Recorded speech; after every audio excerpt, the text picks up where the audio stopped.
hearing from God. Proverbs 5, verse 1. My son, attend unto my wisdom, and bow thine ear to my understanding. Again, the same two conditions, attend and bow the ear.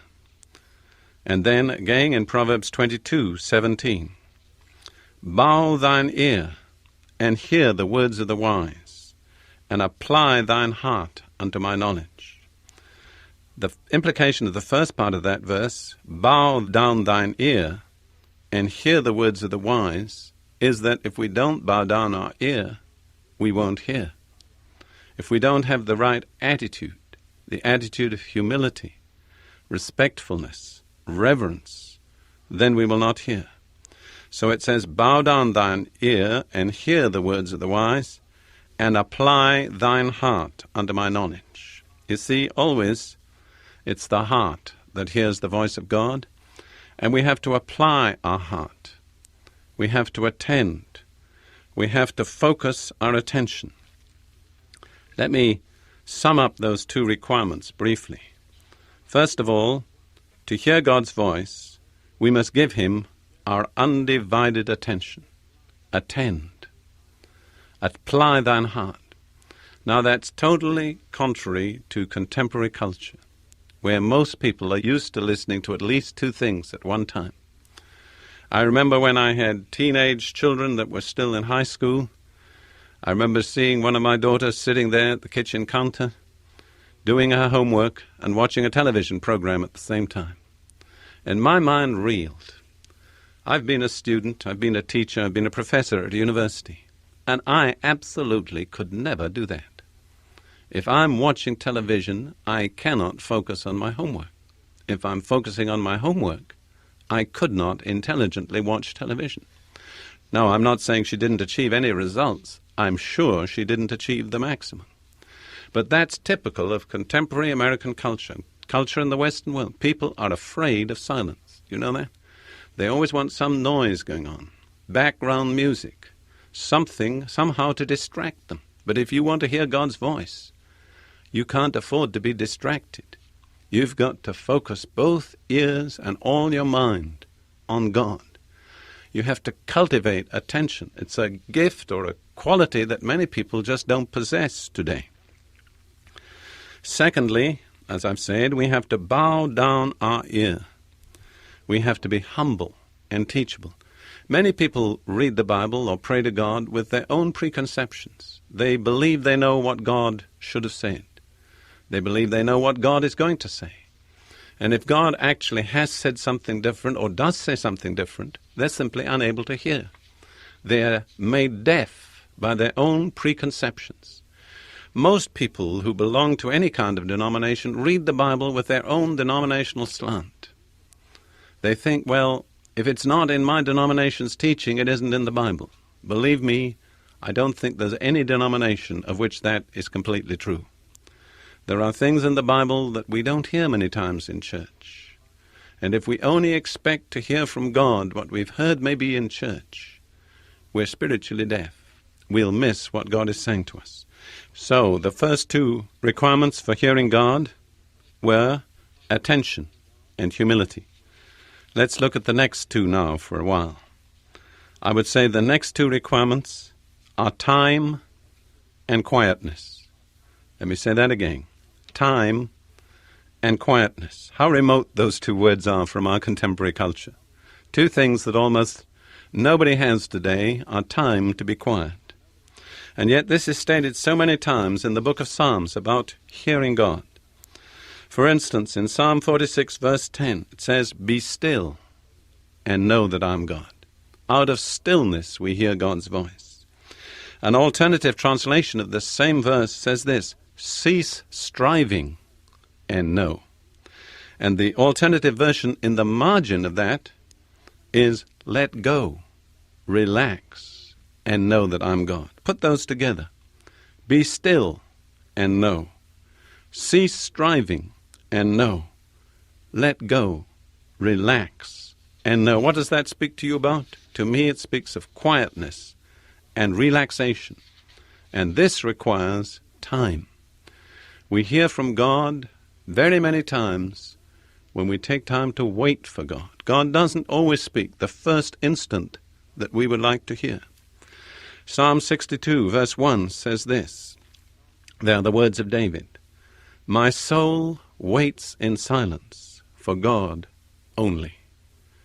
Tremendous words. My soul waits in silence for God only.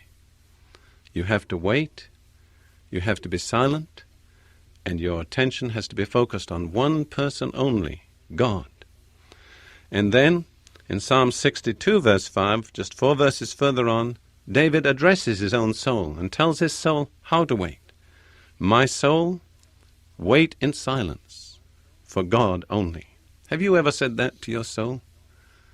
My soul, wait in silence for God only. The emphasis is on waiting in silence for God. Being in an attitude of attention, of reverence, of quietness, of relaxation. Our hearts and minds focused on God. I want to say that there is no better preparation through which we can achieve this attitude than the preparation of worship. This is beautifully brought out in another psalm, Psalm 95, verses 6 through 8. Come, let us worship and bow down. And again the emphasis is on humility. Let us kneel before the Lord our Maker. For he is our God, and we are the people of his pasture and the sheep of his hand. Today, if you would hear his voice, do not harden your hearts. Always that warning against hardening our hearts if we want to hear God's voice. So how do we prepare our hearts? Well, there is no better way of preparation than that which is outlined in those words I've just read to you. Let us worship. Let us bow down. Let us kneel. Let us come to God with reverence. Let us open our hearts to him. Let us worship him, acknowledge his greatness, his majesty, his sovereignty, his wisdom. The Lord is a great God, the Scripture says. We need to give him all the respect and all the reverence of which we're capable. We need to appreciate the tremendous privilege of hearing from God, that the Almighty God, the Creator and Sustainer of the universe, will speak to us individually. Today there's little respect for authority in our contemporary culture, but God still demands respect. And if we come to him, we must come to him with respect. Respect that's expressed in worship, in humbling ourselves before him, in kneeling before him if need be, in acknowledging his greatness, in opening our hearts to him. So when you want to hear from God, approach him with worship. In my 2 previous talks this week on hearing God's voice, I've established the following main points. First of all, we hear God's voice with our heart, not with our physical ears. Therefore, we must cultivate sensitivity of heart. The 2 words describing the hearts of those who were spiritually deaf were hard and calloused. Secondly, there are 4 specific requirements for achieving this kind of sensitivity of heart, and they are as follows. First, attention. Second, humility. Third, time. Fourth, quietness. We looked at the words of David when he said, my soul waits in silence for God only. Then we said also yesterday that the best preparation is worship. Come, let us worship and bow down and kneel before the Lord our Maker. And then the psalm goes on, today, if you hear his voice, harden not your heart. So preparation for hearing God's voice is best achieved by worship. The truth that I'm going to deal with today follows on naturally from the points I've just established. The truth is, God sets the time and the place. We have to give absolute priority to God before all our own interests and activities. We may have our own program. We may have our own interests. We may have the things we're excited about, the things we're eager to get done. But if we want to hear God's voice, we have to be prepared to let those things go, to let go and relax, as the psalmist said. We have to let God set the time and the place, and it may not be the time or the place of our choosing. I want to give you 3 examples of men who met with God and heard his voice. The 3 men I'm going to speak about are Moses, Elijah, and Jeremiah. First, we'll look at Moses, as it's described in Numbers chapter 7, verse 89. This describes how Moses went into the tabernacle that had been erected in the wilderness, and there he spoke with God, and God spoke with him. As I read this verse, always a kind of stillness comes over my soul. I think of that tabernacle there out in the blazing sunshine of the desert, surrounded by things that were barren and dusty, and then inside the coolness, the shade, the quietness. And that always challenges me to get away from the heat and the dust and the busyness and the activity, to come into a quiet place where I can speak with God and God with me. This is what it says about Moses. When Moses entered the tent of meeting, the tabernacle, to speak with the Lord, he heard the voice speaking to him from between the 2 cherubim over the atonement cover on the ark of the testimony. And he, that's the Lord, spoke with him, Moses.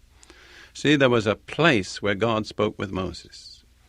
It was behind the second veil of the tabernacle, from the Holy of Holies, from the most sacred place. And that shows me how sacred it is to hear the voice of the Lord. It was from between the 2 cherubim. The cherubim speak again of worship and also of fellowship. And it was from over the atonement cover on the ark of the testimony, the place where the blood had been sprinkled that spoke of covered and forgiven sin.